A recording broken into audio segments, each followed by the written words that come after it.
So this is a C-look disk scheduling algorithm. Last we studied look disk scheduling algorithm, and the question is just like the same, but work is different. C stand for circular. C stand for circular and look work like just like a look. Last we talk about the look, and look जो वैसे ही work करेगा जैसे आपने last दिखा था. सो यहाँ पर again हम थोड़ा ट्रैक डिज़ाइन कर लेते हैं. 0 to 199 ट्रैक्स है हमारे पास. ये हमारे पास 0 से 199 की हमारे ट्रैक्स हो गए, और जो पोजीशन है वो आर्म्स की हमारी अभी 55 पर है, मेरा जो हेड एक्चुएटर है, और पोजीशन जो लार्ज वैल्यू की तरफ ही जाना है. हमने इसमें भी फाइनल वैल्यू करनी है. जैसे 55 के बाद तो फाइनल वैल्यू क्या आएगी, जैसे लास्ट किया था हम लोगों ने, सेम लुक अभी होगा. उसके बाद हम सी की बात करेंगे थोड़ा सा. अब 55 के बाद द नेक्स्ट वन जो वैल्यू है वो है हमारा फाइनल वैल्यू 93. अब 55 के बाद अगेन ये हो हमारा 93 पे. 93 के बाद जो हमारी फाइनल वैल्यू आएगी, 93 के बाद हमारे पास फाइनल वैल्यू है आपका 148 180, यानी कि 148. 148 के बाद हमारे पास फाइनल वैल्यू आती है हमारे पास 176, एंड द नेक्स्ट इज 180. सो यहाँ तक तो लुक का ही प्रोसेस है, जैसे हमने लुक में प्रोसेस किया था, same as with the process of a look.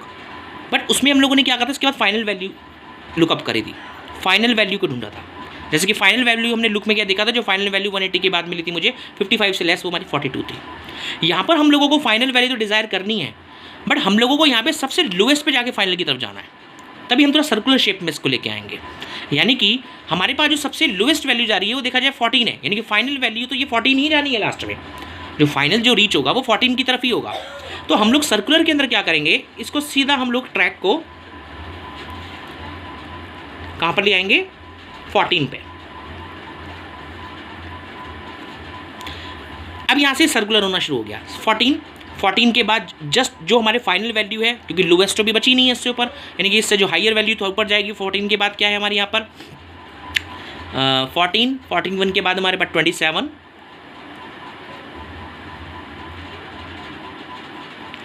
फिर 27 के बाद हमारे पास आता है यहाँ पर 14 में 27 42,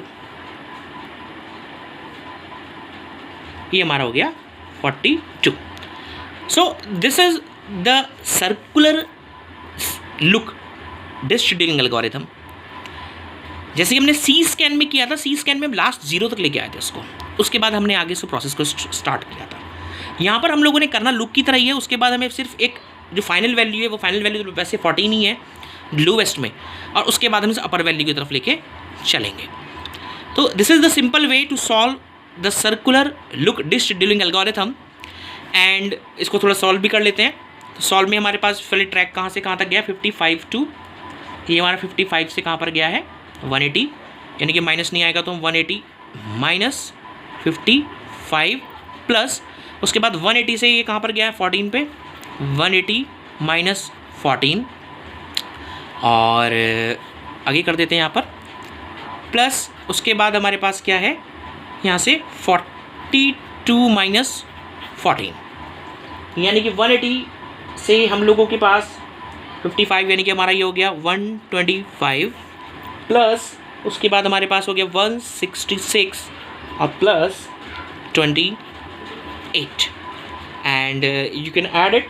this is the total is 319. 319 is basically head movements. The total head movement is 319.